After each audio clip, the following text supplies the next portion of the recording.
3장 1절은 굉장히 중요하게 이제 다루어지고 있는 절입니다. 왜냐하면 예수 그리스도가 오셨다라는 그 증거를 알려주는 구절이기도 하고요.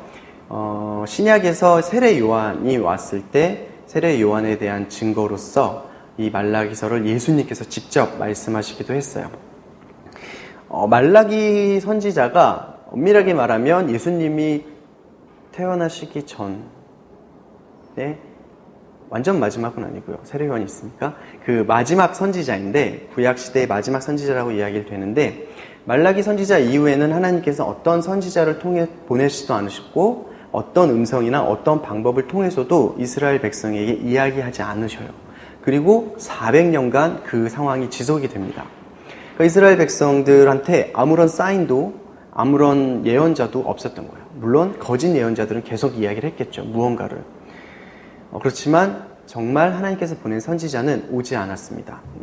그리고 나서 400년이 흐른 뒤에 유대 광야는 이제 그 이스라엘의 이제 광야를 이야기를 하는데 그 광야에 한 사람이 나타나요. 그래서 그 사람이 회개하라 하나님 나라가 가까이 왔다라고 외치기 시작합니다. 그가 바로 세례 요한이죠.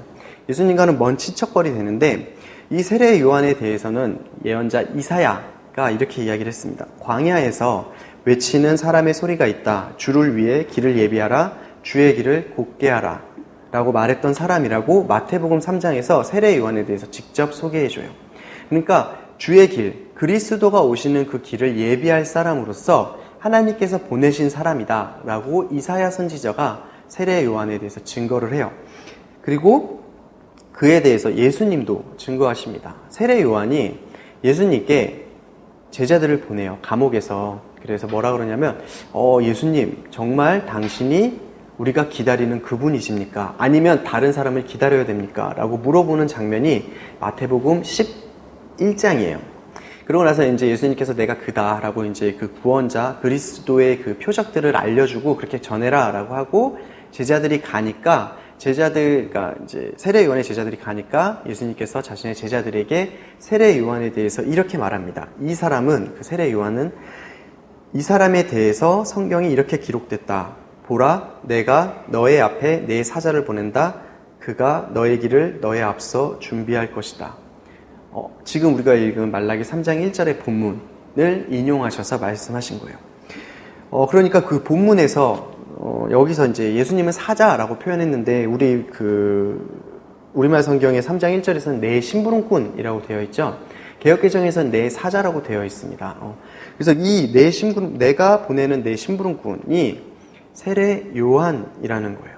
그리고 그가 오신 다음에는 여기서 얘기한 대로 그리스도, 메시아가 오신다고 약속을 하는 겁니다. 그러니까 그 뒤에 이제 1절 뒤에서 너희가 바라는 주, 그리고 너희가 좋아하는 계약의 심부름꾼. 근데 이 계약의 심부름꾼은 이제 아까 얘기했던 언약의 사자라고 개역 개정에 번역이 되어 있어요. 언약을 성취하시는 분으로서 하나님의 보내심을 받고 온 분이에요. 바로 그리스도, 메시아를 이야기를 합니다. 그러니까 이 3장 1절은 예수 그리스도께서 메시아께서 실제로 임하실 것이라는 약속과 함께 그분이 오셔서 무엇을 하실지에 대한 이야기를 해주고 있는 거예요. 이 백성들이 말라기 선지자한테 이제 하나님의 이야기를 전하니까 거꾸로 이렇게 질문하잖아요. 공의의 하나님이 도대체 어디 계시냐라고 질문한 거에 있어서 응답해 주는 거예요. 봐라, 그리스도가 메시아가 반드시 오실 것이다 라는 거예요. 그리고 그 증거로서 그리스도가 오기 전에, 메시아가 오기 전에 내가 내 심부름꾼, 내 사자를 보내서 나의 길을 닦게 하겠다라는 거예요. 그러니까 그 증거를 보면 그 이유 보는 게 그리스도임을 알아라 라고 하는 이야기를 하는 거죠. 그러니까 이 오늘 본문은 이제 그리스도께서 반드시 임할 것이고 오실 그분이 오셔서 무엇을 할지에 대해서 2절부터 시작해서 쭉 5절까지 이야기를 하고 있습니다. 이스라엘에게도 그렇고 또 이 말씀은, 이 본문은 우리 그리스도를 영접한 우리에게도 그 하나님 그리스도께서 오셔서 무슨 일을 하실지 알려줄 수 있는 귀한 내용을 담고 있습니다. 여러분, 우리가 그리스도를 만났잖아요. 영접하셨죠. 네. 그리스도께서 왜 우리에게 찾아오셨을까요? 그렇죠. 구원하시려고. 또 사랑하니까 오셨죠. 그 와서 함께 계시기 위해서 또 와서 하시는 일이 있으시단 말이에요. 우리가 그것을 알아야 방해는 안 하겠죠. 우리가 할 수 있는 건 아니지만 그래도 방해는 하지 말아야 되잖아요. 주님 하시는 일. 애써 힘쓰면 다 방해가 된다고 하는데, 그래서 그 일이 무엇인지 우리가 좀 알아봤으면 좋겠습니다. 1절에 보면 내 심부름꾼 내 사자가 와서 그 길을 닫고 그 성전에 그러고 나면 너희가 바라는 주께서 갑자기 그 성전에 올 것이다. 너희가 좋아하는 계약의 심부름꾼 말이다. 그가 올 것이다. 만군의 여호와께서 말씀하셨다라고 되어 있습니다. 여기서 바라다는 말, 그죠? 바라다는 말은 찾다, 추구하다, 이렇게 쫓다, 끈질기게 이렇게 쫓는 거, 내가 그것을 얻기 위해서 쫓아가는 것을 말해요. 이제 이스라엘은 그들을 구원할 그 주 있죠. 메시아를 정말 간절하게 기다렸어요. 아까도 이야기했다시피 성전에 임하실 그분. 학개랑 스가랴가 그 포로에서 돌아와서 성전을 짓지 않고 있는 이스라엘 백성들을 독려해요. 여호와께서 이 성전에 임하실 거다. 이전에 솔로몬 때보다 더 큰 영광으로 임하실 거다. 그러니까 성전을 지어야 된다라고 막 독려를 해서 열심히 지었죠. 그리고 그 지은 성전에 임하실 하나님의 영광을 굉장히 기대하면서 지었어요.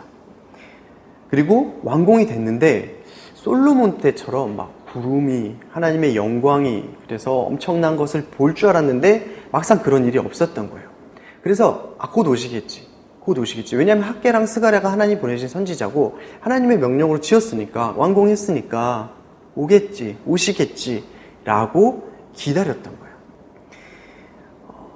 사무엘하 7장에서 하나님께서 약속을 하셨어요. 다윗에게 너의 집과 너의 나라가 내 앞에서 영원히 계속될 것이며 너의 보좌가 영원히 서 있을 것이다.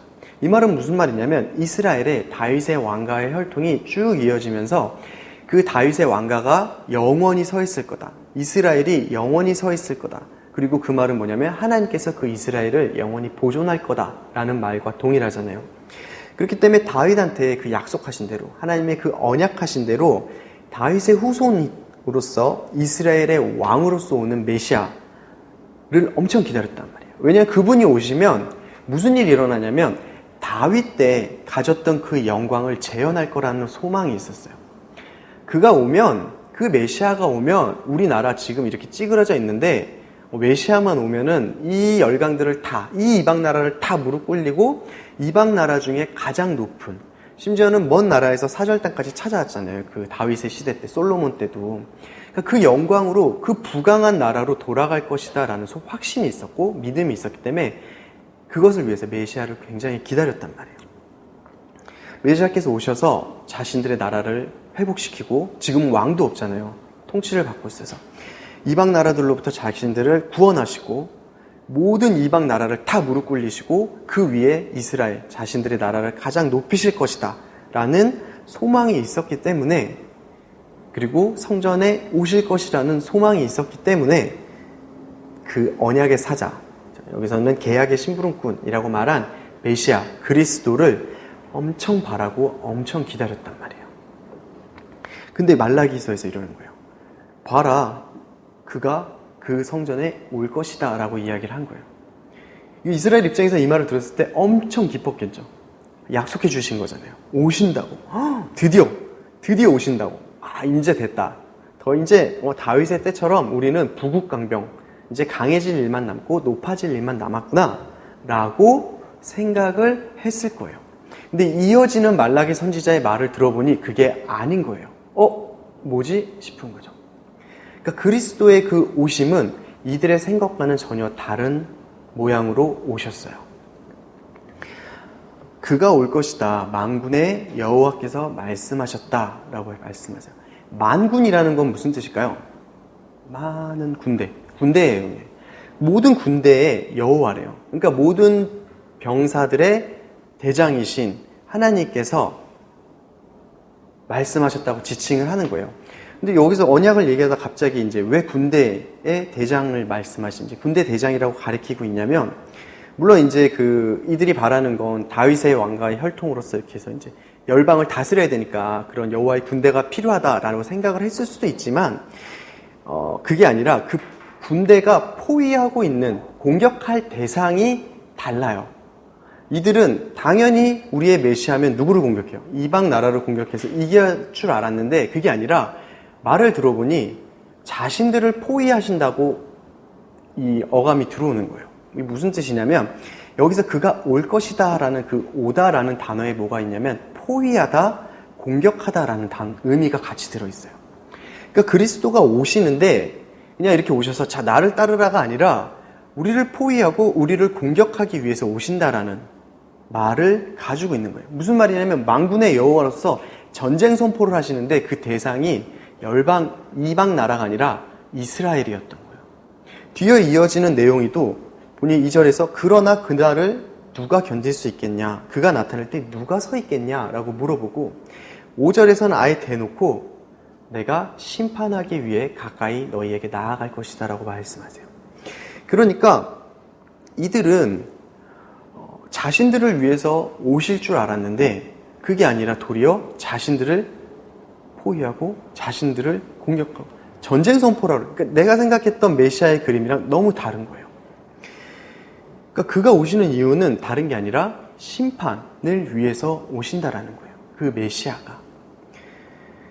이스라엘 백성들이 하나님의 말씀과 하나님의 그 약속의 책임이 있죠. 그 책임과는 무관심하게 그것은 다 뒤로 제치고 메시아가 오면 그들이 얻게 될 그 하나님의 유업, 그런 어떤 복에만 관심을 가지고 하나님 앞에서 지속적으로 반역하고 죄를 짓던 상황이었어요.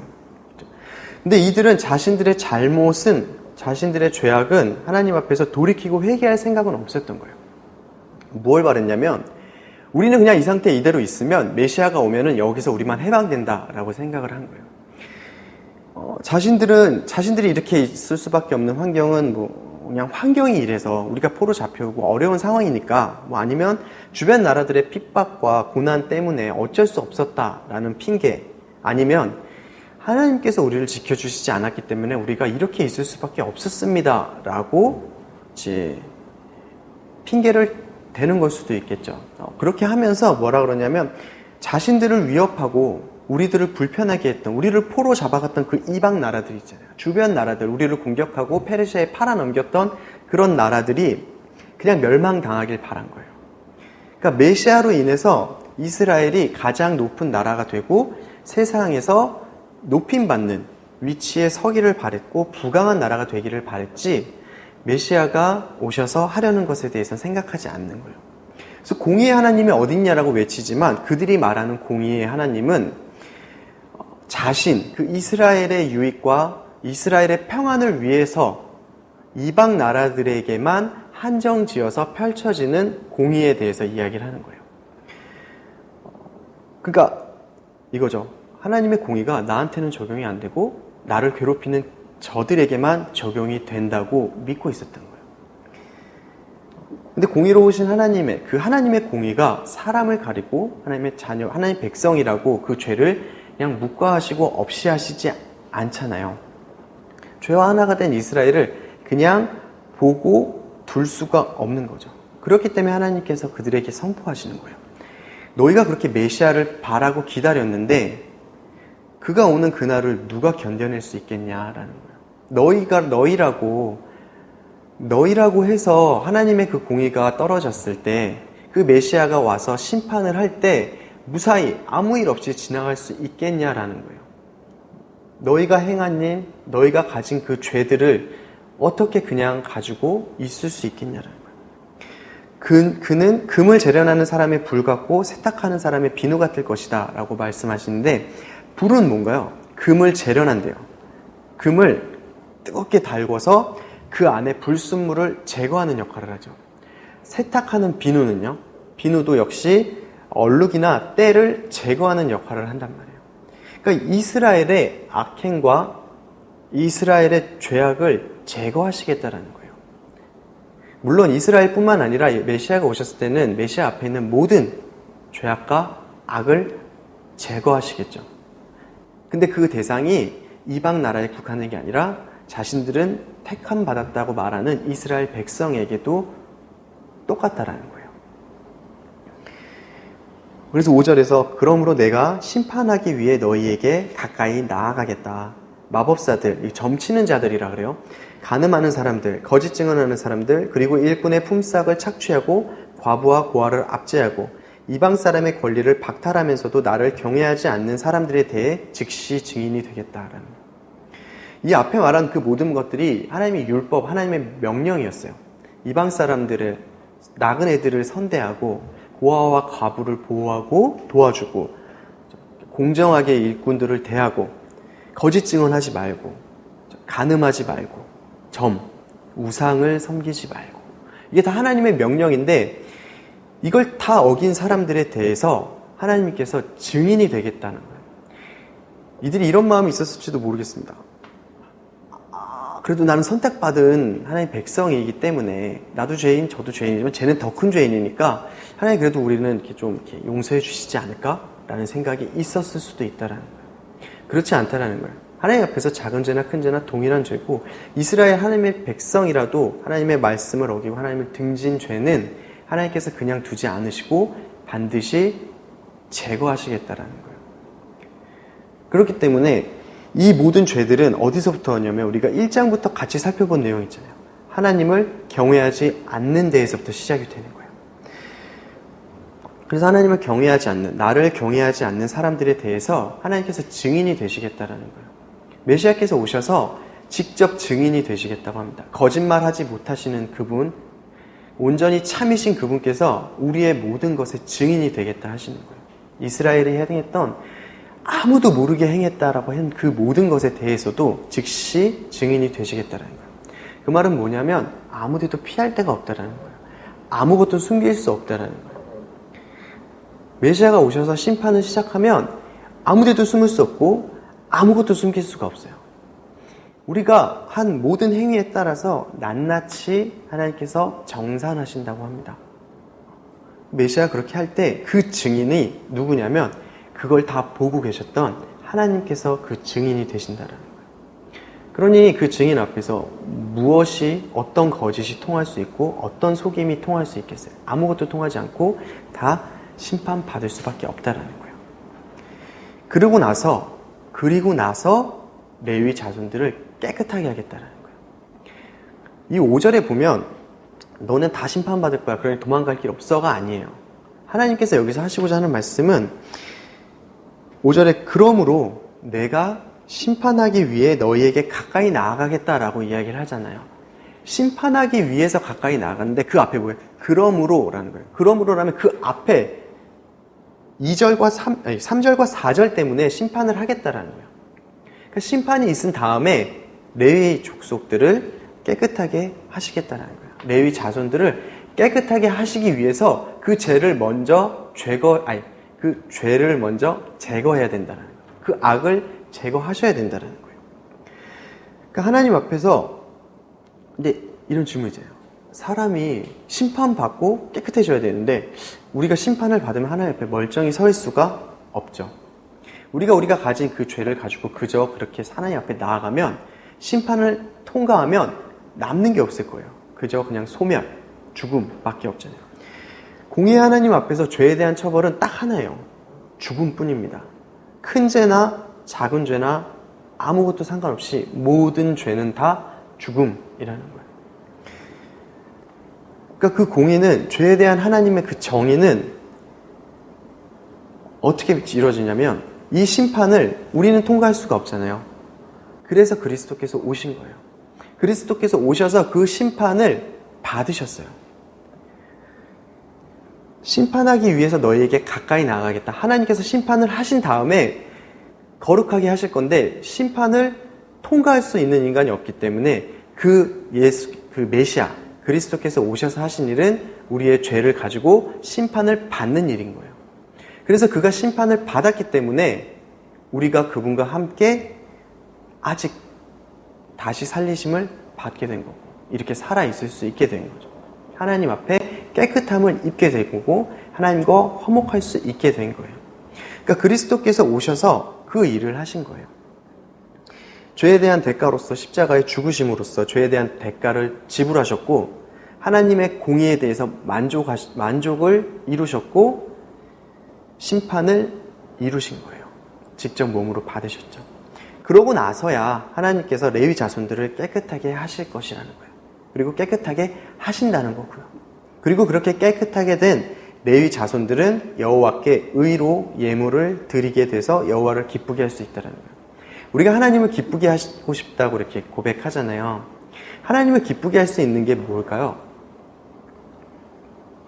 여기서 말하면 의래, 의. 깨끗하게 된 의라는 거예요. 근데 문제는 우리 안에 의가 없다라는 거죠. 우리 3절, 4절 같이 읽어볼까요? 그가 은을 재련해 수는을 만드는 사람처럼 앉아서 레위 자손들을 깨끗하게 할 것이다. 그가 금과 은처럼 그들을 재련하면 그들이 여호와께 의로 예물을 드리게 될 것이다. 그러면 유다와 예루살렘의 제물들이 예전처럼 곧 옛날처럼 여호와께서 기뻐하실 만한 것이 될 것이다. 이 의는 우리의 의가 아니라 우리의 행실이 아니라 그리스도께서 우리에게 주신 의예요. 그리스도 안에서 우리가 얻은 의고 그리스도를 통해서 하나님께 비춰지는 우리의 의입니다. 그게 있어야 하나님을 기쁘시게 할 수 있고 그리스도의 의를 가지고 있어야만 하나님께서 기뻐 받으시는 제물, 우리의 삶이 될 수 있다는 거예요. 그러니까 정리하면 이런 내용입니다.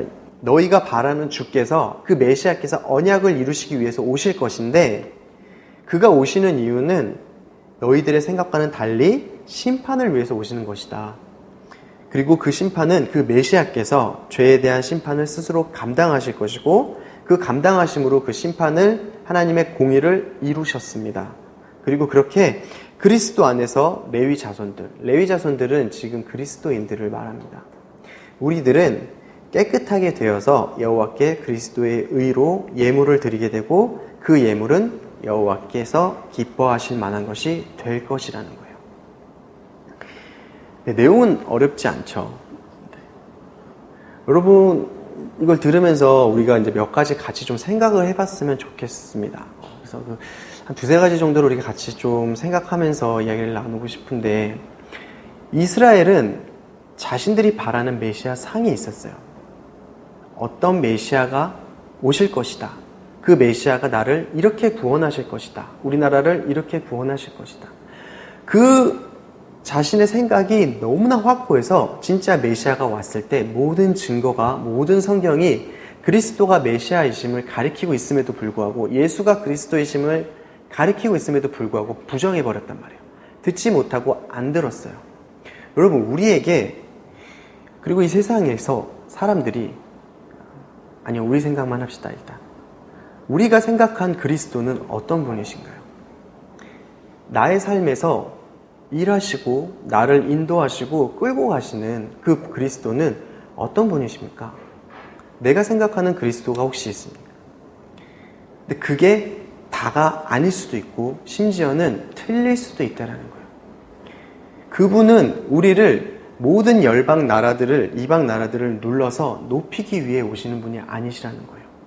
이스라엘이 자신들이 모든 나라 중에 가장 높은 나라가 되기 위해서 메시아를 구했듯이 그게 아니라 우리가 모든 사람 가운데에서 복받고 저 사람 대단한데? 엄청난데? 부도 대단하고 축복도 엄청 받았어. 사람이 좋아. 라는 인정을 받게 하시기 위해서 그리스도가 오시는 게 아니라는 거죠.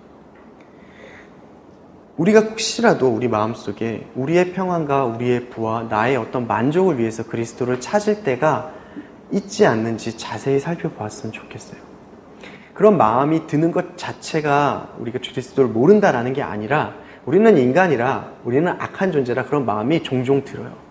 기도할 때도 어떻게 하다 보면 우리의 그 만족과 이런 것을 구할 때가 있잖아요. 근데 그럴 때마다 주님이 깨닫게 하실 때마다 우리가 돌이켜야 된다는, 우리가 바라는 그리스도, 내가 원하는 그리스도의 모양이 아니라 정말 성경에서 우리에게 찾아오시는 그리스도는 어떤 분이신가라는 거죠. 이들에게 찾아온 그리스도는 오히려 이들을 포위하고 도망갈 곳이 없도록 막고 이들에게 엄청난 것을 요구하셨어요. 항복을 요구하셨습니다. 오신 목적이 있어요. 포위하는 목적이 있어요. 군대가 어떤 나라를 포위해요. 공격하지 않고 포위하고 있어요. 왜 포위합니까? 항복하라고. 죽이고 싶지 않다. 항복해라. 라는 사절을 보내죠. 항복 권유를 하죠.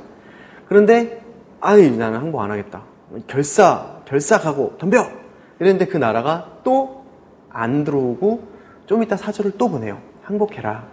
너희는 가망이 없다. 봐라. 이 많은 수를 니네가 어떻게 이길 거냐. 항복해라. 그런데 그 성주가 또 난 싫다. 나 항복 안 한다. 죽일 테면 죽여라. 난 끝까지 싸울 수 있다. 버텨요. 그런데 그 군대에서 또 보내요. 사절을. 또 보내고 또 보내고 또 거절하고 또 거절하고 또 거절하고. 이게 우리의 상황일 수도 있다라는 거예요. 예수님께서 오셔서 하나님께서 오셔서 힘으로 우리를 바꿔놓을 수 있어요. 확 처음부터 머리끝에서 발끝까지 모든 걸 하나님 기준으로 바꿔놓으실 수 있는데 그러시지 않으세요. 우리가 주님 앞에 항복하고 우리의 고집을 꺾고 나아오기를 바라세요.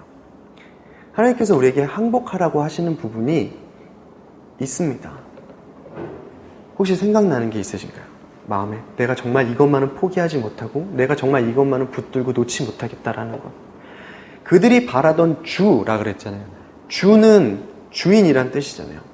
나의 주인으로, 우리의 왕으로서 그분을 모시겠다라고 말하면서도 이스라엘 백성은 그 왕을 자신의 머리에 두는 게 아니라 자신이 그 왕의 머리에서 자신의 뜻대로 그 왕을 조종하길 바랬던 거예요.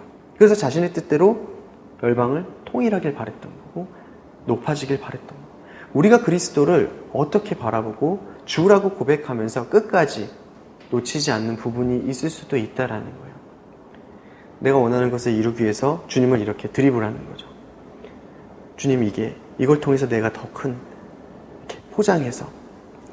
그러니까 우리가 민감하게 이 안에 있는 것들을 보고 파고 들어가서 정말 그 깊숙한데 무엇이 있는지 우리가 잘 살펴봤으면 좋겠습니다. 그리고 그리스도께서 오신다라는 거, 아까 이야기했다시피 그런 군대가 와 있고 그 군대가 결국에는 지나갈 거예요. 그 지나가고 난 자리가 변화가 하나도 없을 수 없죠. 여러분, 예수님이 오신다라는 거는 그렇게 간단한 문제가 아닙니다. 내가 평안한 상태에서 예수님 오셨어. 난 예수님 영접했어. 그리고 그 다음에 지나가는 나의 삶이 이전과 하나도 달라진 게 없다면 정말 예수님이 오신 건지 점검을 해봐야 된다는 거예요. 여러분, 예수님이 우리 안에 진짜 진격해서 들어오시면 우리의 영혼이 버틸 수가 없어요. 여러분 그거 아시죠? 소행성 조그만 몇 킬로짜리가 지구는 엄청 크잖아요. 거기에 몇 킬로짜리가 떨어지면 지구 전체가 이렇게 암흑에 덮이고 다 죽고 이런 얘기 혹시 들어보셨나요? 제가 과학 쪽에 잘 몰라서 그런데 그 조그만 거 떨어져도 그 엄청난 여파가 있잖아요. 근데 그게 아니라 지구보다 더 큰 태양이 와서 부딪히면 지구가 어떻게 될까요? 그냥 없어지겠죠. 우리가 전혀 견딜 수 없는 그 엄청난 크신 분이 우리의 영혼에 들어오신 거라고요. 그것도 그냥 이렇게 앞에 서서 쑥 들어오신 게 아니라 정말 군대가 쳐들어오듯이 진격해서 들어오셨습니다. 그러면 우리의 영혼이 그 앞에서 버틸 수가 없어요. 예수님, 저에게 오십시오. 저의 주인이 되어 주십시오. 라고 영접 기도하고 그분을 주인으로 모신다는 것이 그렇게 간단하고 작은 일이 아닙니다. 엄청난 일이고 내 영혼이 버틸 수 있는 일이 아니에요. 물론 하나님께서 인격적이셔서 우리를 그렇게 괴롭게 혼란 가운데 몰아가시진 않으시지만 반드시 우리가 변하게 하십니다. 여러분, 예수님을 만난 분은 자신이 예수님을 만난 걸 알아요. 이게 한순간에 엄청난 그 경험으로 인지가 될 수도 있고 아니면 긴 시간에 걸쳐서 인지가 될 수도 있어요. 그건 사람마다 달라요. 제가 이게 답이다 저게 틀렸다라고 말씀드릴 수는 없습니다. 왜냐하면 하나님이 모든 사람에게 하시는 일이 다르니까. 하지만 분명한 건 변화가 있다라는 사실이에요. 내가 이전까지 싫어하던 말씀 보기, 예배 가기, 되게 아깝게 생각했던 것들이 더 이상 아깝지 않고 오히려 나에게 귀해지는 상황이 되는 것들. 내가 이전까지 좋아했던 그런 것들 있죠. 그냥 죄라고, 속히 그냥 사람들이 죄라고 하는 거, 쉽게 화내고 쉽게 저지르고 하는 그런 죄들이 부대끼기 시작하고 그것들을 저질렀을 때 불편하기 시작하고 내가 그것들이 싫어지기 시작하고 회개가 더 많아지고 점점 더 민감하게 내가 이게 뭐지? 왜 난 전엔 이런 거 죄 아닌 줄 알았는데 자꾸 더 회개하게 되고 더 회개하게 되고 그 회개가 점점 깊어지고 예수 그리스도께서 오신다는 것은 실제적인 거예요. 그냥 단순하게 어떤 개념이나 사고체계가 바뀌는 게 아니라 실제로 임하시는 것이기 때문에 우리의 영혼이 그것과 반응할 수밖에 없어요. 예수님이 오셨다면 반드시 변합니다. 이건 제가 장담할 수 있어요. 예수님 만나고 안 변한 사람은 이상한 거예요. 안 변할 수 있는 사람이 없거든요. 큰 힘이 부딪힐수록 그 여파는 훨씬 크죠. 그래서 생각이 변화가 되고 말이 변화가 되고 행동이 변화가 돼요. 아까 이야기했죠. 예수님을 만나면 중심이 변한다니까. 중심이 변하면 생각이 바뀌게 돼 있고 생각이 바뀌면 말이 바뀌고 생각이 바뀌면 행동이 바뀌게 돼 있어요. 여러분 이전까지 추구하던 것들 중에 포기한 것들이 많이 있을 겁니다. 그리고 새로운 것들을 다시 추구하는 것들이 있을 거고요. 내 안에 나는 그러면 예수님을 만난 증거가 있으니 나는 예수님을 만났구나. 그러면 이제 안전해. 그래서 막 가야지가 아니라는 거 아시죠? 여러분 사도 바울 아까 이제 예배 시작하기 전에 누군가가 사도 바울 이야기를 하면서 그분의 달려가신 그 길을 이렇게 돌아오면서 어떻게 사람이 그럴 수 있을까라는 이야기를 잠깐 나눴었는데 그분이 우리에게 하신 말은 나를 본받으라 그러셨거든요.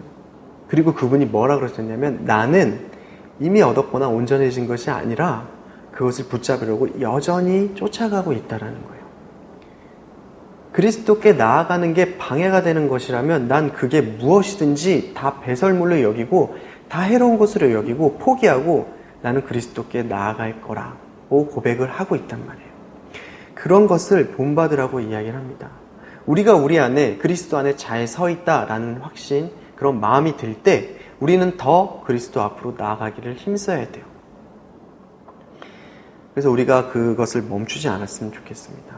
그분의 오심에 우리는 변해갈 거고 앞으로도 변해갈 거예요. 그리고 언제까지 변해갈 거냐면 예수님께서 오셔서 완전히 우리가 이루어질 때까지 변해가게 될 거예요. 그리고 감사하게도 하나님께서 택하신 자들을 포기하지 않으세요. 그렇기 때문에 반드시 완성을 시키실 것이고요. 그러니까 우리가 우리를 날마다 점검했으면 좋겠습니다. 정말 그 크신 예수님이 우리 삶에 들어오셔서 나를 인도해 가고 계시는지, 내가 그것에 반응하고 있는지, 아니면 아직도 항복하지 않고 버티고 있는지, 버틸 수가 없는데 끝까지 버티고 있는지, 그렇게 내가 버티고 있는 것이 없는지, 내가 무엇을 버리고 무엇을 가지고 또 그리스도를 쫓아가야 할지에 대해서 우리가 이렇게 생각을 해봤으면 좋겠습니다. 네, 우리 같이 기도하고 또 각자 기도하는 시간을 가졌으면 좋겠습니다.